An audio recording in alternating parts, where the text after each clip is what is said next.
Hello guys. आज हम discuss करेंगे वेबसाइट्स कैसे क्रिएट होती हैं और उन्हें कैसे होस्ट किया जाता है और आप कैसे अपने कंप्यूटर को एक वेब सर्वर बना सकते हैं और फ्री में अपनी वेबसाइट होस्ट कर सकते हैं। तो वेबसाइट्स को समझने के लिए सबसे पहले आपको समझना पड़ेगा कि कंप्यूटर्स एक दूसरे के साथ कैसे कम्युनिकेट करते हैं। तो अगर आप इस डायग्राम को देखें तो आपको नज़र आ रहा होगा कि आईपी एड्रेसेस डिफरेंट जो आपकी डिवाइसेस हैं उनको असाइन किए गए हैं। आईपी एड्रेस एक जो है वो इस तरह का डिजिट्स और डॉट्स पे मुश्तमिल एक नंबर होता है जो कि हर डिवाइस का यूनिक होता है। ठीक है। आपके घर में जो राउटर लगा हुआ है, आपने जो इंटरनेट कनेक्शन लिया हुआ है, उसके साथ जितनी भी डिवाइसेस कनेक्ट होंगी उन्हें एक आईपी एड्रेस असाइन हो जाएगा। फॉर एग्जांपल आपके पास एक मोबाइल फ़ोन है, उसे 192.168.1.1 आईपी एड्रेस असाइन हो गया। जो ही आप एक और कंप्यूटर को फॉर एग्जांपल उसके साथ कनेक्ट करते हैं तो आपको एक और आईपी एड्रेस असाइन हो जाएगा उस कंप्यूटर को। और अगर एक लैपटॉप आप कनेक्ट कर लेते हैं उसी कनेक्ट कंप्यूटर उसी इंटरनेट के साथ, तो आपकी जो लैपटॉप डिवाइस है उसको एक और आईपी एड्रेस असाइन हो जाएगा। और एक नेटवर्क पे सेम आईपी एड्रेस दो डिवाइसेस को असाइन नहीं होता। तो इसके रिजल्ट में क्या होता है कि ये डिवाइसेस जो हैं आपस में कम्युनिकेट कर सकती हैं इन आईपी एड्रेसेस को यूज़ करके। अब ये आईपी एड्रेसेस जो हैं इनको कहते हैं लोकल आईपी एड्रेसेस, क्योंकि ये आपके घर की हद तक हैं। आपका जो राउटर है उसने ये आईपी एड्रेसेस ऑटोमेटिकली असाइन किए हुए हैं इनको। और ये एक दूसरे के साथ डिवाइसेस इसी तरह कम्युनिकेट करती हैं। जैसे फॉर एग्जांपल ये अगर एक टीवी है, तो आप मोबाइल से जब अपनी कोई वाईफाई के थ्रू या अपने नेटवर्क के थ्रू कोई वीडियो शेयर करते हैं या कुछ भी शेयर करते हैं तो बेसिकली वो आईपी एड्रेस के थ्रू ही हो रहा होता है। अब लोकल आईपी एड्रेस जो है वो आपके घर या ऑफिस की हद तक काम करते हैं। आप इनके ज़रिए पूरी दुनिया में कम्युनिकेट नहीं कर सकते। उसके लिए पब्लिक या एक्सटर्नल आईपी एड्रेसेस यूज़ होते हैं।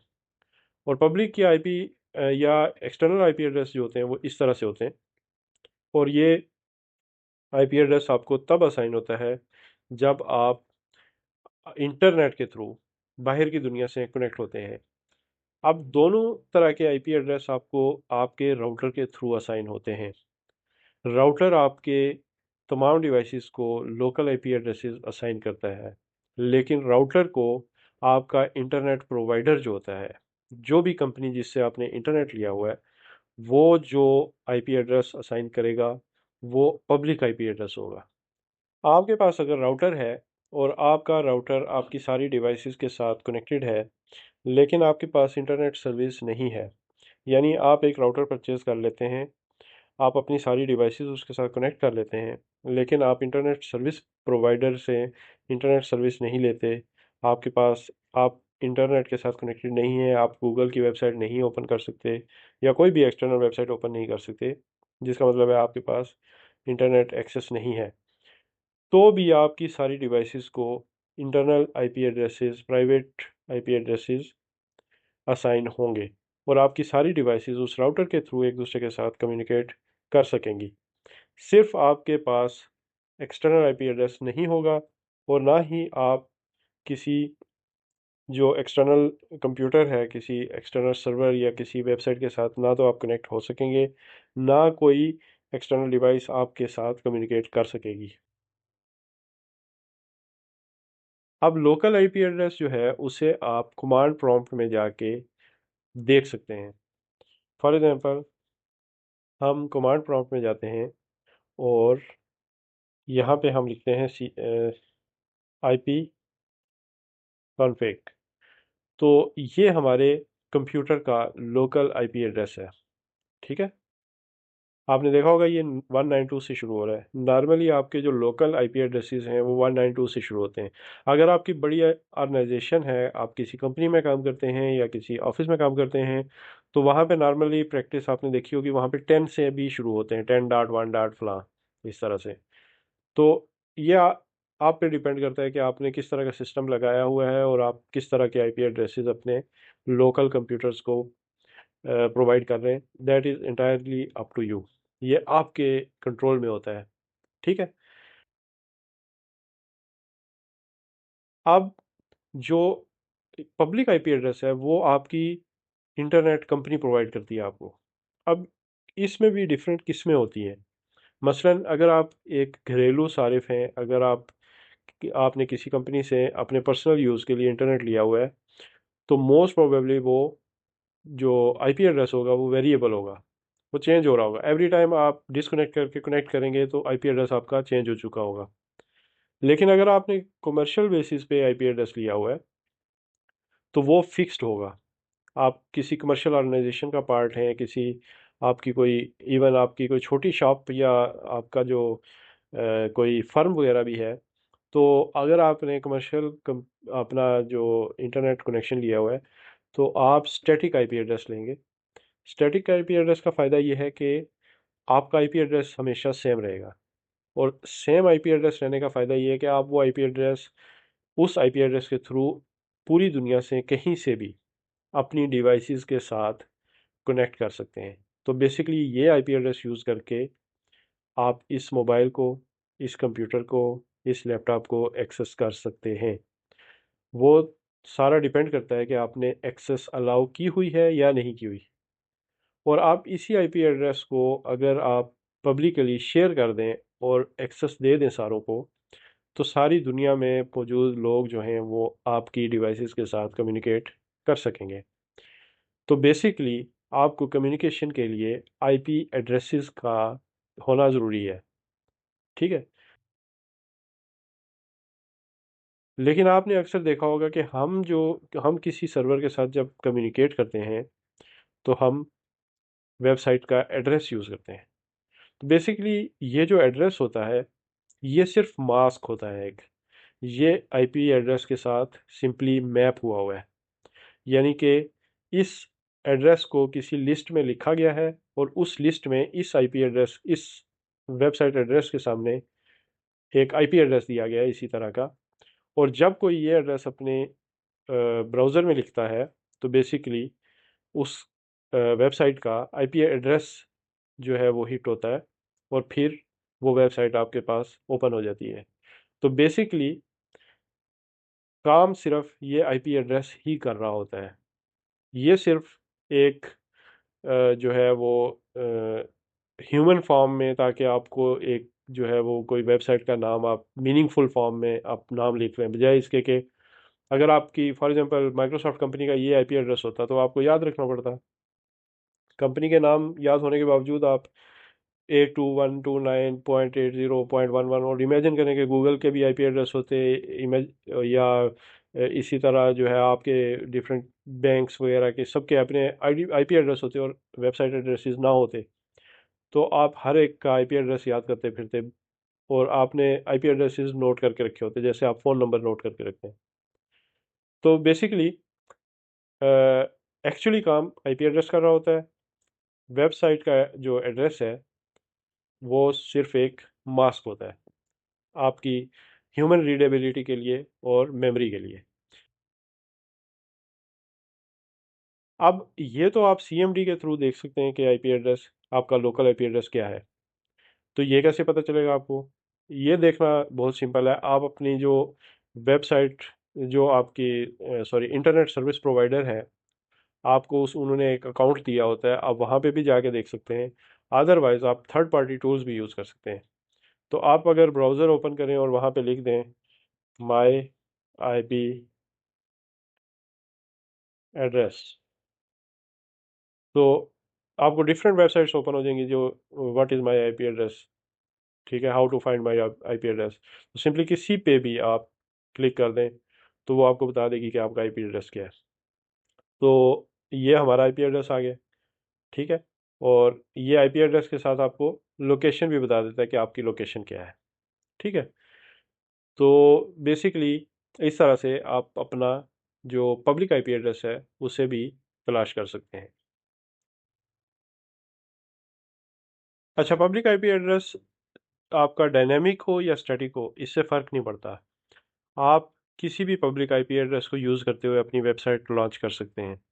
अगर आप वेबसाइट क्रिएट करना सीखना चाहते हैं या और उसके बाद टेस्ट करना चाहते हैं कि एक एक्सटर्नल मोबाइल से या कंप्यूटर से कहीं से भी थ्रू इंटरनेट आपकी वेबसाइट एक्सेस करेंगे तो कैसी लगेगी, ठीक है, या आप और टूल्स जो है वो उन्हें सीखना चाहते हैं।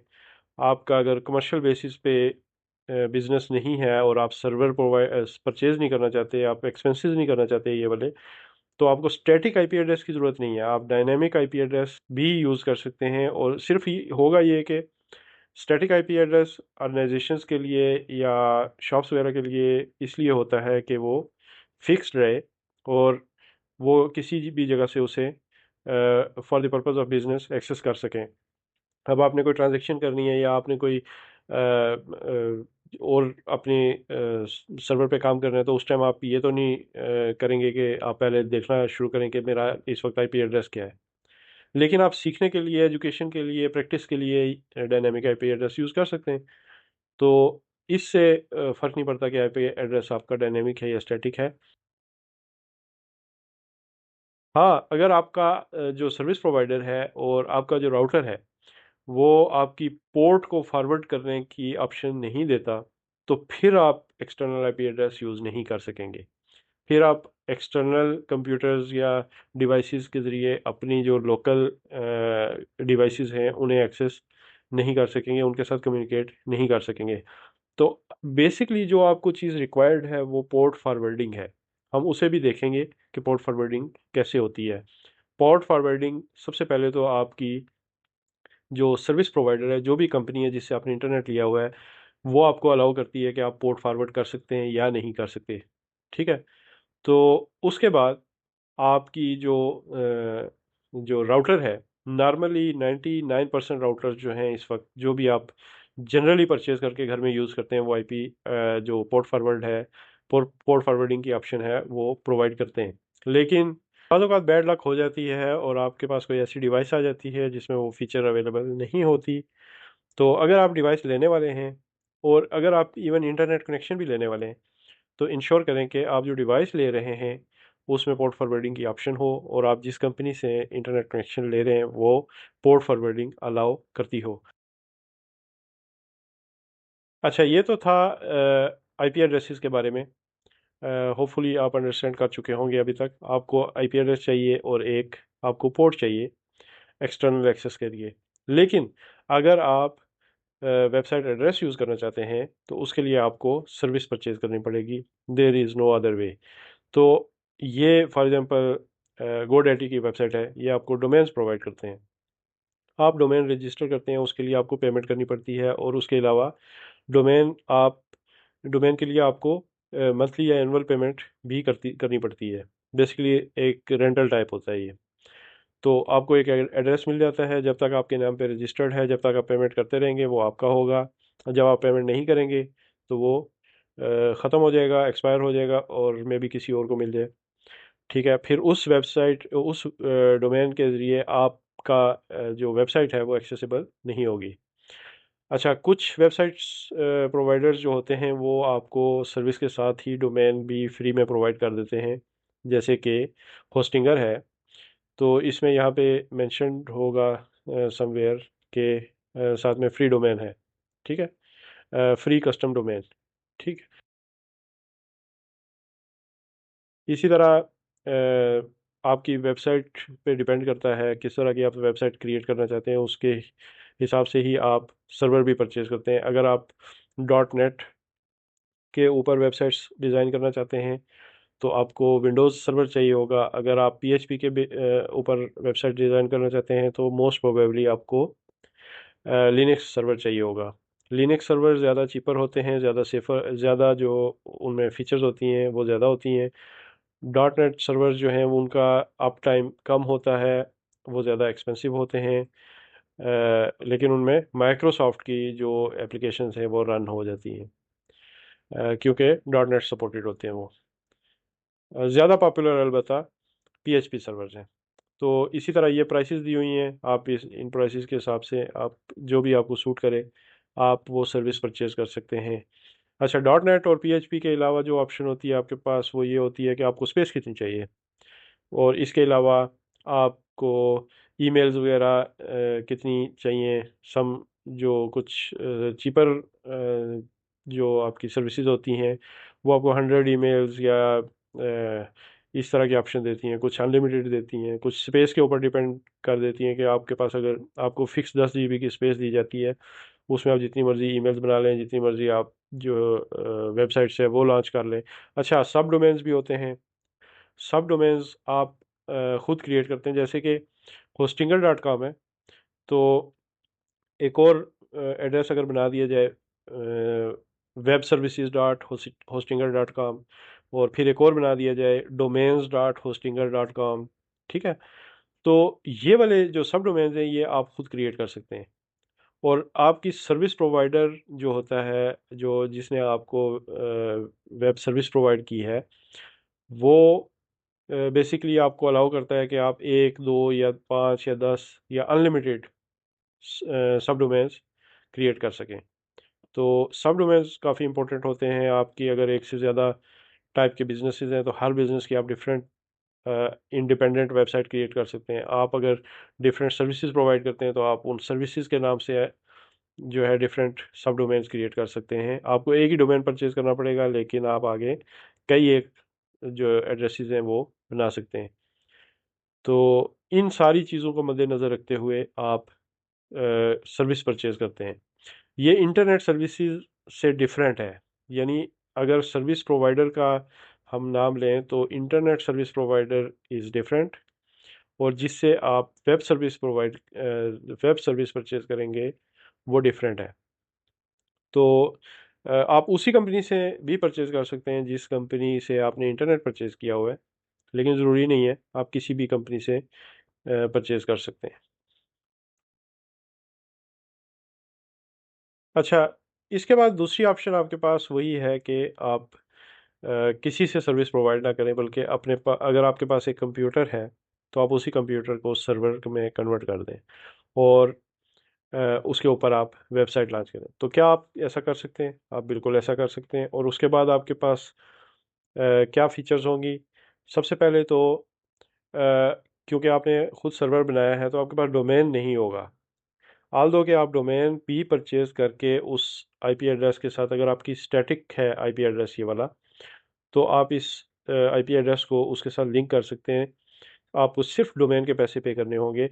लेकिन अगर आप डोमेन भी परचेज नहीं करना चाहते तो दैट्स ऑल राइट, आप आईपी एड्रेस के थ्रू ही अपनी वेबसाइट को या कोई आपका आप जो चीज़ भी टेस्ट कर रहे हैं उसको एक्सेस कर सकते हैं, नो प्रॉब्लम। अब आपके पास फीचर्स क्या क्या होंगी? किसी भी सर्विस प्रोवाइडर की प्रोवाइड की हुई फीचर्स से आपके पास सर्विस जो फीचर्स हैं वो ज़्यादा ही होंगी। आपका अपना कंप्यूटर है, अगर उसमें 1 TB हार्ड ड्राइव है तो वो सारी की सारी आपकी स्पेस है। आप जितनी मर्ज़ी वेबसाइट बना लें बड़ी, आप जितने मर्ज़ी ईमेल एड्रेसेस बना लें, आप जितनी मर्ज़ी उसमें डेटा बेसिस बना लें, जो कि नॉर्मली लिमिटेड होते हैं। आपको सर्विस प्रोवाइडर जो है वो ऑप्शन देता है, आप एक डेटाबेस बना सकते हैं, 5 बना सकते हैं, 10 बना सकते हैं। ठीक है, लेकिन जब आपका कंप्यूटर, आप पर्सनल कंप्यूटर यूज़ कर रहे होंगे, आपके पास को जो है फ्रीडम होगी, आप जितने मर्ज़ी डेटाबेसेस बना लें, आप जितनी मर्ज़ी वेबसाइट्स बना लें, जितनी मर्ज़ी उसमें ईमेल एड्रेसेस बना लें, जितने मर्ज़ी सब डोमेन्स बना लें, जो मर्ज़ी बना लें। तो आपके पास इतनी फ्रीडम अवेलेबल होगी तो आप कैसे जो है वो इसे अवेल कर सकते हैं। तो उसका एक तरीका ये है कि आप जैम्प सर्वर यूज़ करें। ये एक बहुत पॉपुलर सर्वर है जो, और बहुत सिंपल भी, सबसे सिंपल, सबसे पावरफुल और इजी टू यूज़ और सबसे ज़्यादा फीचर रिच जो एप्लीकेशन है वो जैम्प सर्वर है। और आप इसे और ये साइज़ में भी बहुत बड़ा नहीं है, आप कुछ एमबीज़ का है। आप इसे यहाँ से डाउनलोड कर सकते हैं इसकी वेबसाइट से, और ये एप्लीकेशन आपने अपने पास इंस्टॉल करनी है। और उसके बाद आपके पास जो मारिया डीबी है जो कि डेटाबेस है, और पीएचपी जो कि आप की लैंग्वेज होती है जो आप यूज़ करके वेब पेजेस बना सकते हैं, वेबसाइट्स बना सकते हैं। जैसे कि बहुत पॉपुलर वर्डप्रेस है। वर्डप्रेस भी पीएचपी पे चलता है। आप वर्डप्रेस इंस्टॉल कर सकते हैं और इंस्टेंटली वेबसाइट क्रिएट कर सकते हैं। इसके अलावा पर्ल वगैरह और बेतहाशा ओपन सोर्स एप्लीकेशंस आपको अवेलेबल होंगी, जो आप इसमें इंस्टॉल करके आप यूज़ कर सकते हैं। आप इवन ई कॉमर्स वेबसाइट्स इसमें क्रिएट कर सकते हैं। आप इसमें स्कूल है आपका तो उसकी मैनेजमेंट के एप्लीकेशन इंस्टॉल कर सकते हैं। तो मतलब देयर इज़ नो लिमिट। इसमें बहुत ज़्यादा आपको ऑप्शंस अवेलेबल होंगी। तो आज हम इसको डाउनलोड करेंगे, इंस्टॉल करेंगे और इसके ऊपर एक वेबसाइट बना के उसके रन करेंगे। तो सबसे पहले जाते हैं हम इस डाउनलोड लिंक पे, और उसके बाद जो हमें अप्रोप्रिएट लगे वो वाला वर्जन हम डाउनलोड कर लेते हैं।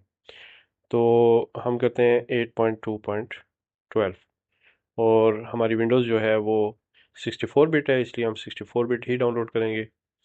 तो क्लिक करते हैं इसके ऊपर, और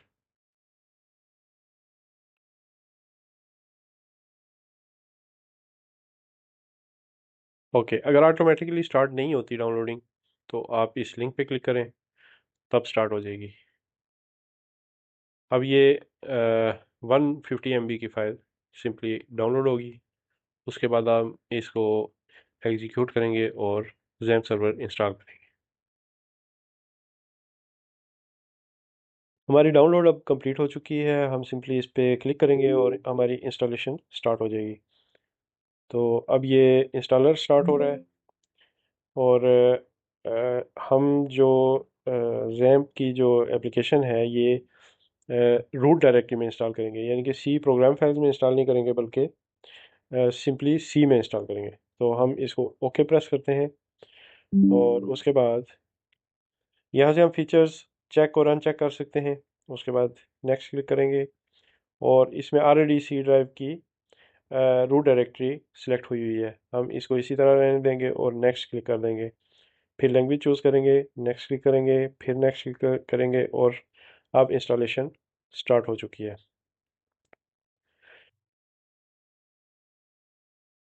अच्छा, जब तक ये इंस्टॉलेशन होती, हम आपको जैम्प के बारे में बता दें कि जैम्प जो है ये क्रॉस प्लेटफॉर्म है। आप इसे लिनक्स, विंडोज़, मैक ओएस किसी पे भी चला सकते हैं। ठीक है।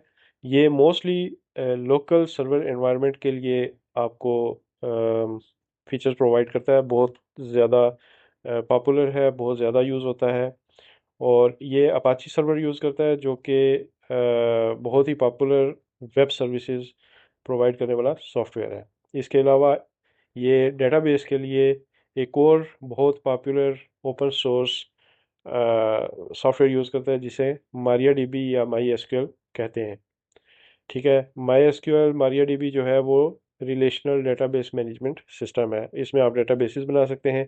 फॉर एग्जांपल, अगर आप एप्लीकेशन इंस्टॉल करें वर्डप्रेस और उसके थ्रू वेबसाइट्स बनाएं, तो आपको उसके लिए डेटाबेस ज़रूरत होगा, और वो by default my SQL he use करती है। इसके अलावा ये पीएचपी सपोर्ट करता है, जो कि एक popular server side scripting language है, जिसमें आप कॉम्प्लेक्स किस्म की वेबसाइट्स बना सकते हैं, और वर्डप्रेस वगैरह भी इसी में बनाई जाती हैं। और पर्ल भी एक स्क्रिप्टिंग लैंग्वेज है।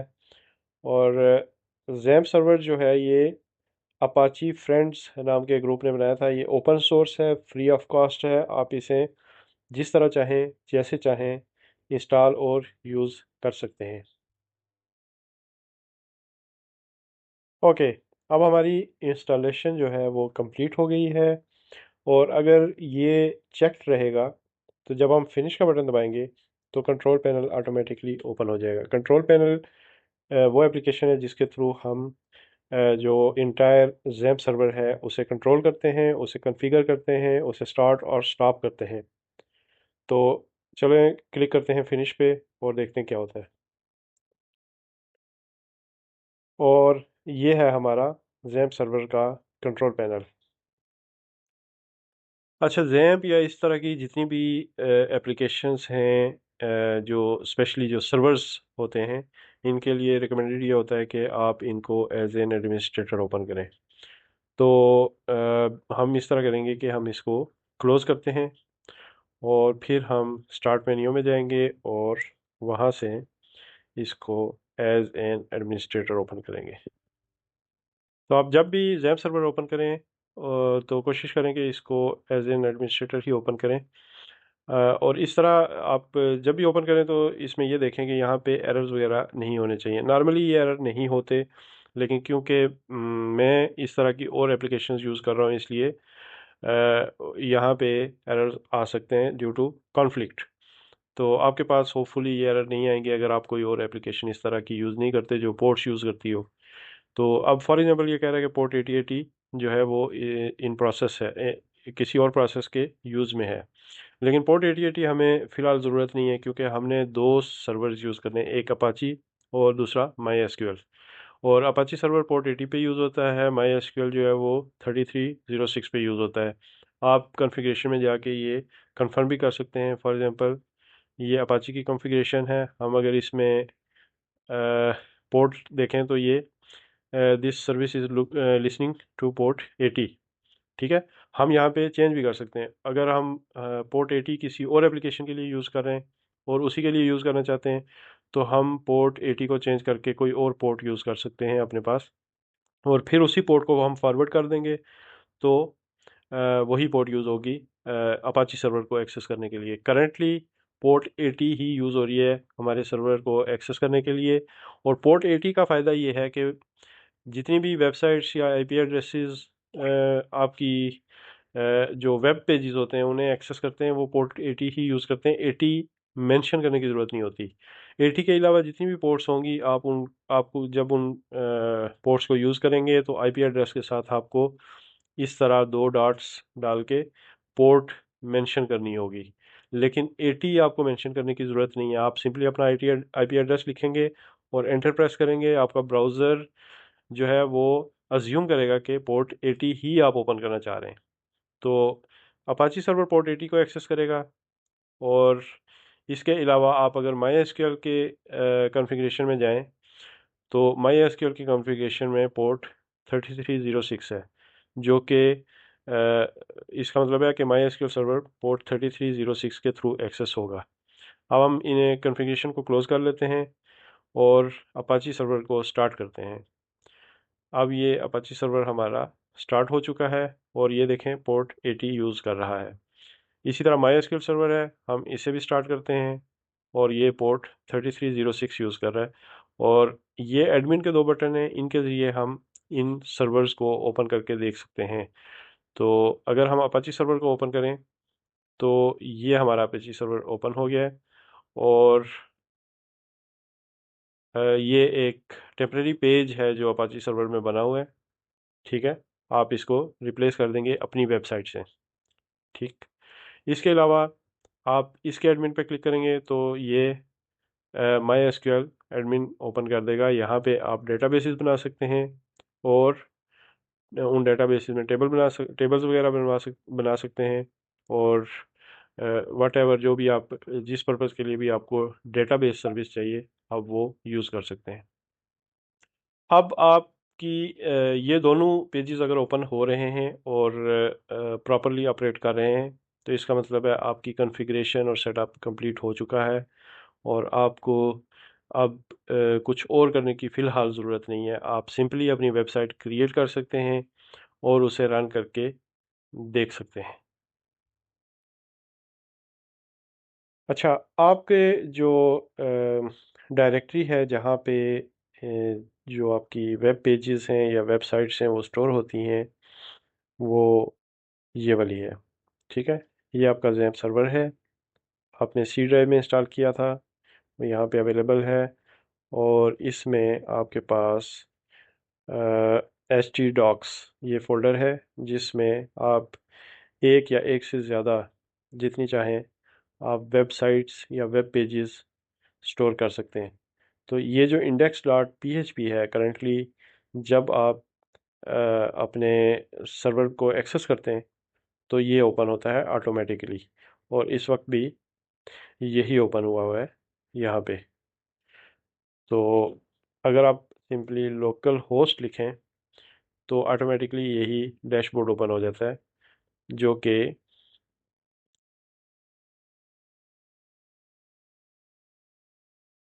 ये है।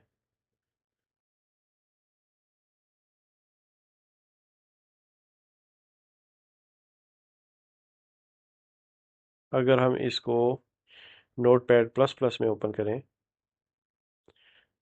तो ये देखें, ये आपको डैशबोर्ड के फोल्डर में ले जाता है और वहाँ पे अगेन एक इंडेक्स फाइल पड़ी हुई है,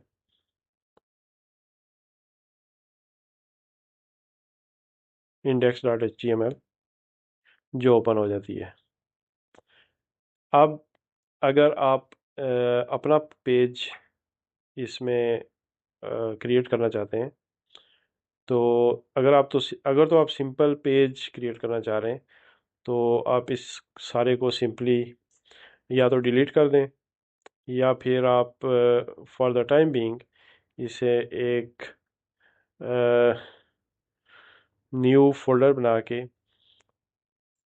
टेम्परेरी फोल्डर, उसमें आप सेव कर सकते हैं।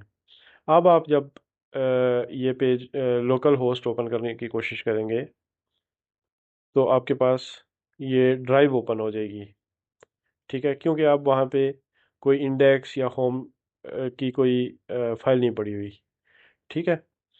तो अगर आप अपना पेज क्रिएट करना चाह रहे हैं तो आप न्यू टेक्स्ट डॉक्यूमेंट क्रिएट करेंगे यहाँ पे और इसे आप नाम देंगे इंडेक्स का, ठीक है।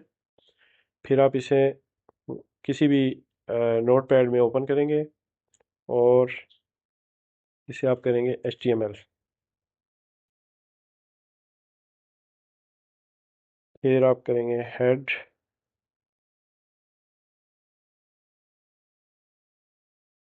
और फिर करेंगे बॉडी,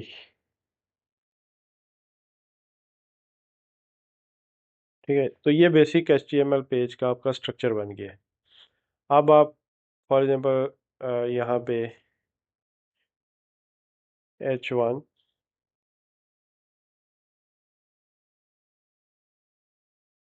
माय फर्स्ट पेज, ठीक है, और बॉडी में आप हेलो वर्ल्ड, ठीक है। तो ये बेसिकली आपने अपना एक वेब पेज बना लिया। अब इसको हम क्लोज कर लेते हैं और इसको हम रीनेम करेंगे डॉट HTML, ठीक है। और अब ये टेक्स्ट फाइल से वेब पेज बन गया। अब जब ये फाइल नहीं थी तो ये चीज़ ओपन हो रही थी। अब हम अगर रिफ्रेश करें तो my first page hello world, तो हमारा पेज खुल गया है। अब इंटरेस्टिंग चीज़ ये है कि यहाँ पे लोकल होस्ट लिख के आप इसको एक्सेस कर रहे हैं, लेकिन अगर आपको याद हो तो हमने कहा था कि आप आईपी एड्रेस के थ्रू एक्सेस कर सकते हैं। तो आपका आईपी एड्रेस क्या है? आईपी कॉन्फ़िग, आईपी एड्रेस आपका 192.168.18.16, ठीक है। आप इसे कॉपी करें और आप इसको यहाँ पे पेस्ट कर दें और एंटर करें। आप अगेन यहीं पे लैंड करेंगे क्योंकि लोकल होस्ट के पीछे एक्चुअल जो आपका आईपी एड्रेस है वो ये है, ठीक है। आप किसी नए पेज में इसको दोबारा एंटर करें, आप इसी पे आएंगे और आप पोर्ट कौन सी यूज़ कर रहे हैं? आप पोर्ट यूज़ करें 80, और पोर्ट 80 जो है वो ब्राउज़र डिस्प्ले नहीं करता। और अगर आप पोर्ट 80 मेंशन नहीं करते तो वो ऑटोमेटिकली अज्यूम करता है कि आप पोर्ट 80 ही ओपन करना चाह रहे हैं। तो अगर आप मेंशन कर देते हैं पोर्ट 80 और एंटर प्रेस करते हैं तो पोर्ट गायब हो जाएगी और ये इसी पेज पे लैंड करेगा। इसी तरह आपका जो माई PHP एडमिन है उसका भी एड्रेस लोकल होस्ट ही है और वो भी आप आईपी एड्रेस के थ्रू एक्सेस कर सकते हैं। लेकिन अब हम क्या करेंगे कि अब हम इस पेज की जगह प्रॉपर वेबसाइट क्रिएट करेंगे। और क्योंकि हम जो है वो सारी प्रोग्रामिंग वगैरह खुद नहीं करना चाह रहे, तो इसलिए हम क्या करेंगे कि हम एक सॉफ्टवेयर इंस्टॉल करेंगे जो हमारे लिए ऑटोमेटिकली वेबसाइट क्रिएट करेगा। और मोस्ट पॉपुलर जो सॉफ्टवेयर है इन कामों के लिए वो है वर्डप्रेस। तो हम सिंपली सर्च करते हैं वर्डप्रेस, ठीक है। अब ये वेब वर्डप्रेस है, वर्डप्रेस भी एक ओपन सोर्स सॉफ्टवेयर है। हमारे जो अभी तक हमने जितनी चीज़ें यूज़ की हैं सारी ओपन सोर्स हैं, वर्डप्रेस भी ओपन सोर्स है। तो कुछ चीज़ें इसकी जो है वो फॉर प्राइस हैं, लेकिन मोस्टली इट्स फ्री। तो हम इसे डाउनलोड करेंगे wordpress.org से। ठीक है। और सबसे पहले हमने देखना है कि हम कौन सा वर्जन डाउनलोड करें। तो डाउनलोड वर्डप्रेस 6.9 आ रहा है, हम इसी को क्लिक कर लेते हैं और ये डाउनलोड होना शुरू हो गया। ठीक है। अ, जब ये डाउनलोड हो जाएगा तो हम इसे एक्सट्रैक्ट कर लेंगे। और जिस तरह से जैम्प सर्वर एक छोटा सा सॉफ्टवेयर है, इसी तरह वर्डप्रेस भी एक छोटा सा सॉफ्टवेयर है जो कि PHP में क्रिएट किया गया है। और ये वाला वर्जन जो है सिर्फ 27 MBs का है। और आपको ऑनलाइन इसके बेतहाशा रिसोर्सेज मिल जाएंगे। इसकी बहुत ज़्यादा एक्सटेंशंस अवेलेबल हैं, बहुत ज़्यादा इसमें यूटिलिटीज़ वगैरह अवेलेबल हैं, सब की सब आपको फ्रीली मिल जाती हैं। और ज़्यादातर टोटली फ्री हैं, कुछ जो हैं वो उनकी कुछ फीचर्स जो हैं वो प्राइस पे करनी पड़ती है उसके लिए। अदरवाइज़ बाकी उनकी जो नॉर्मल यूजेज है वो भी फ्री है। ओके गाइस, वर्डप्रेस डाउनलोड हो गया है। हम इसे यहाँ से ओपन व्हेन डन कर देते हैं।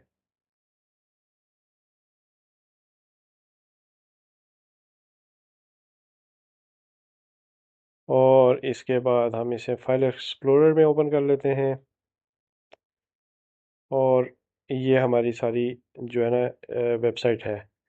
तो हम इसे कॉपी करेंगे सिंपली, और htdocs में ये जो index.html है इसे डिलीट कर देंगे और यहाँ पे पेस्ट कर देंगे वो सारा कुछ जो हमारे वर्डप्रेस के फोल्डर में है।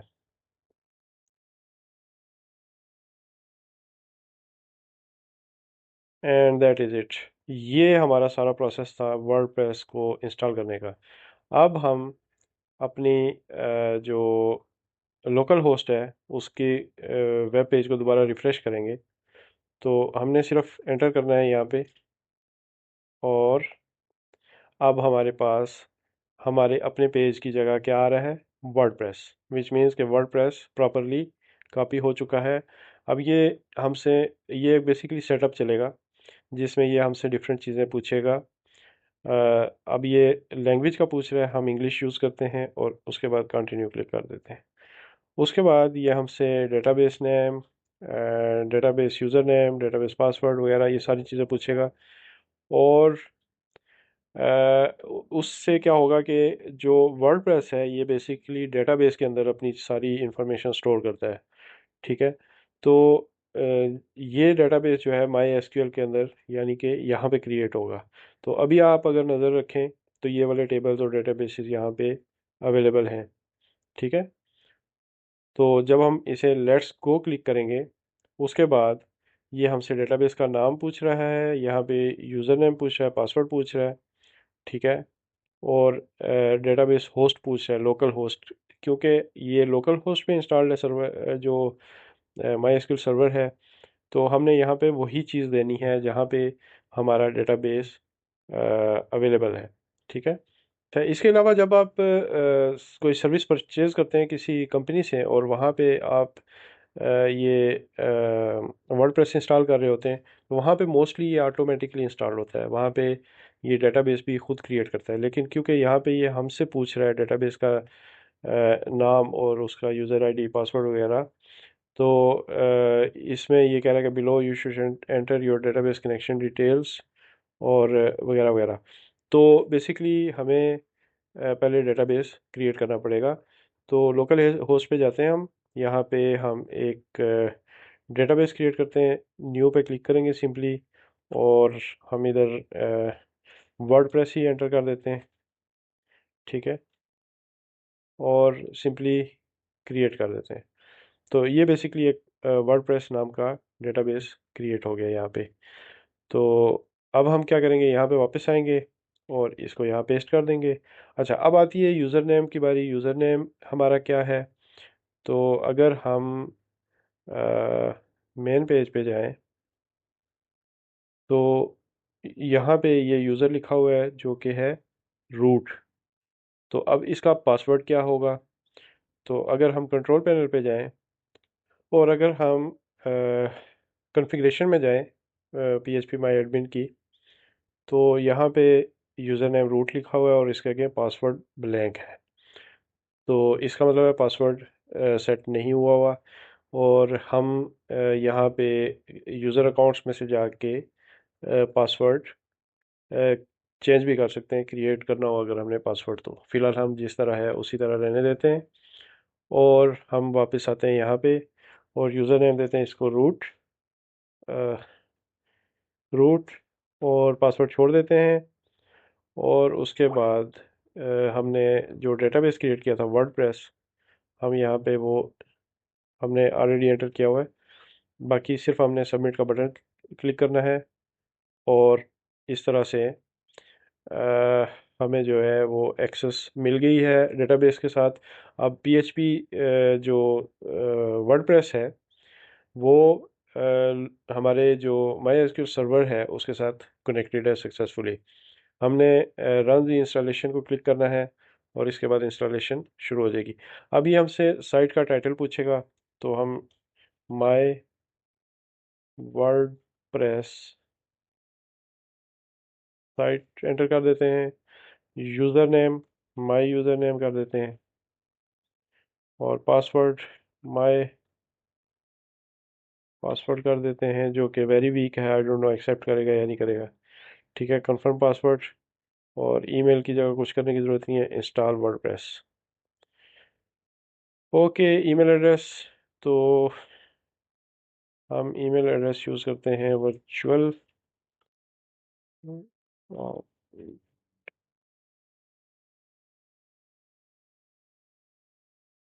गुड। पासवर्ड हम यूज़ करते हैं माय पासवर्ड 1 2 3 4 5 हैश। ठीक है, अब इसको क्लिक करते हैं हम इंस्टॉल वर्डप्रेस। और अब हम इसे सेव भी कर सकते हैं पासवर्ड को अपने क्रोम ब्राउज़र में। नेक्स्ट टाइम हमें अगर याद ना रहे तो क्रोम को याद रहेगा। ओके, अब हम इसे लॉग इन कर लेते हैं। तो ये हमारा वर्डप्रेस साइट अब सेटअप हो गई है जिसे कि हम अपने लोकल एरिया नेटवर्क से एक्सेस कर सकते हैं। और ये हमारी साइट है, इसमें हम थीम्स वगैरह और डिफरेंट चीज़ें इंस्टॉल कर सकते हैं। और वो कैसे होंगी? हम जो इसका यहाँ से थीम सेलेक्ट कर सकते हैं। तो ये प्री इंस्टॉल्ड है, हम ये वाली यूज़ कर लेते हैं, एक्टिवेट कर लेते हैं इसे। ठीक है, इसके अलावा हम और सेटिंग्स भी यहाँ डैशबोर्ड वगैरह में कर सकते हैं, टूल्स में प्लगइन्स वगैरह इंस्टॉल कर सकते हैं हम, कुछ ऑलरेडी इंस्टॉल्ड हैं। तो इस तरह से हमारा जो साइट है वो अब अप एंड रनिंग है। और सिंपली न्यू पे क्लिक करके हम पोस्ट मीडिया पेज वगैरह वगैरह यूज़र्स भी क्रिएट कर सकते हैं। और ये हमारी वर्डप्रेस साइट अब रेडी है। अच्छा, अब अगर हम डेटाबेस में वापस जाएं तो वर्डप्रेस को अब हम एक्सपेंड करके देख सकते हैं और इस डेटाबेस में हमें अब बहुत से टेबल्स वगैरह नज़र आएंगे जिसमें यूज़र और पोस्ट और लिंक्स, कमेंट्स एट्सेट्रा। तो बेसिकली हमारी जो वर्डप्रेस साइट है वो अपना सारा मटेरियल इस डेटाबेस में स्टोर करेगी, जिसे आप एक्सेस करके देख भी सकते हैं, अल्टर भी कर सकते हैं। और बेसिकली ये जो पेजेस इसमें आपको नज़र आ रहे हैं, इसमें पोस्ट जो आप क्रिएट करेंगे वो सारी की सारी यहीं पे स्टोर होंगी।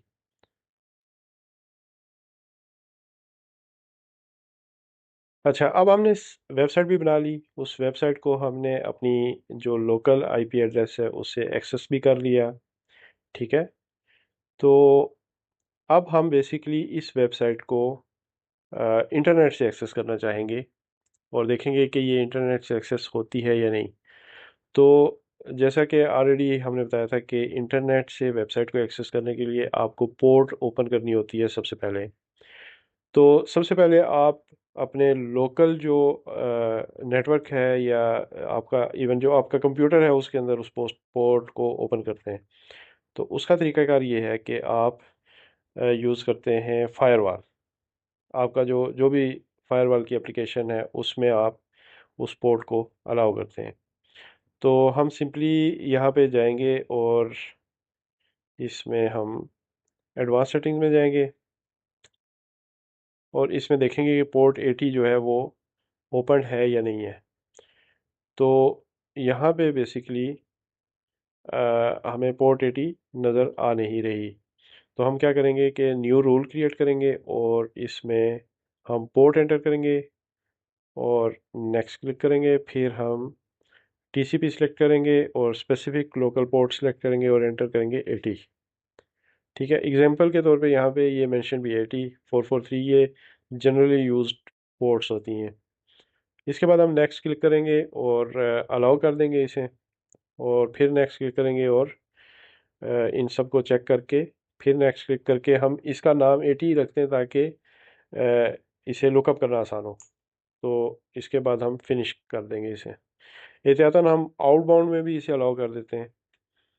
तो इसी तरह वही सेम प्रोसेस यूज़ करते हुए हम इसे आउटबाउंड कनेक्शन में भी अलाउ कर देते हैं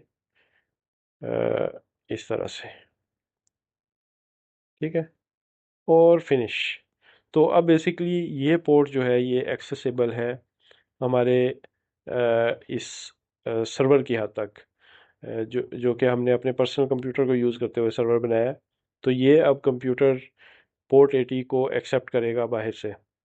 इसको हम इसके बाद हम इस जो फायरवॉल है इसको क्लोज कर देते हैं और इसको भी क्लोज कर देते हैं। उसके बाद हम अपने राउटर पे जाएंगे। ये हमारा राउटर का आईपी एड्रेस है।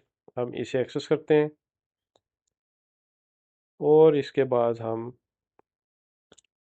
एडवांस में जाएंगे और फॉरवर्डिंग रूल्स में जाएंगे और इसके बाद IPv4 पोर्ट मैपिंग में जाएंगे।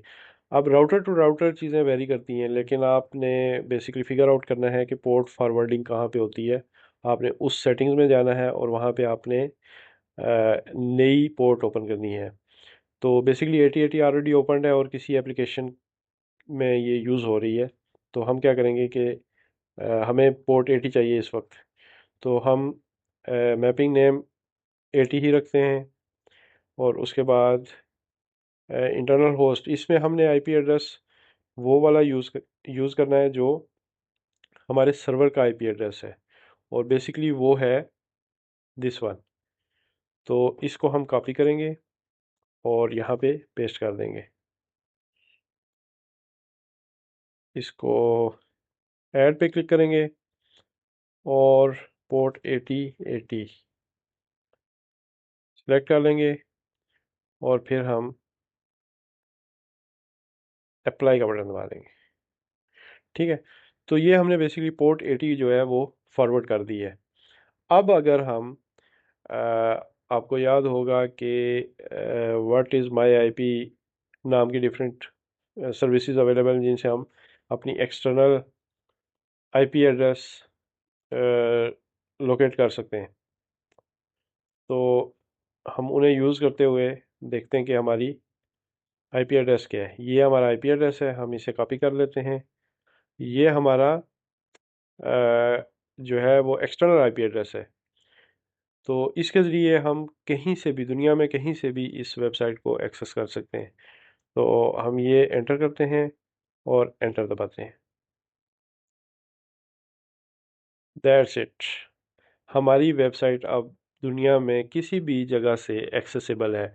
हमने ना तो इंटरनेट सर्विस प्रोवाइड हमने ना तो वेब सर्विस परचेज़ की, ना ही हमने डोमेन परचेज़ किया।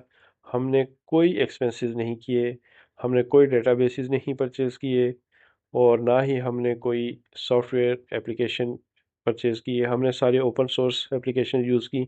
हमने अपना कंप्यूटर उसकी जो ड्राइव है उसी को यूज़ किया, और हमने एक वेबसाइट क्रिएट कर ली जो कि इंटरनेट से कहीं से भी एक्सेसिबल है। तो इस तरह से आप जिस तरह जितनी चाहें वेबसाइट्स क्रिएट कर सकते हैं, और जिस तरह के चाहें एक्सपेरिमेंट्स कर सकते हैं, और आप जो है वेबसाइट क्रिएशन सीख सकते हैं। आप और भी चीज़ें इसमें जो नेटवर्किंग से रिलेटेड हैं, जो वेब डेवलपमेंट से रिलेटेड हैं, वो सीख सकते हैं using XAMPP server, my SQL server, और इसी तरह की बहुत सारी जो फ्री एप्लीकेशन हैं जैसे वर्डप्रेस है। तो आई होप कि आपने काफ़ी कुछ सीखा होगा इससे, और अब दीजिए हमें इजाज़त। मिलेंगे फ्यूचर में एक और इंटरेस्टिंग टॉपिक के साथ। Till then, have a nice day and have fun with your learning.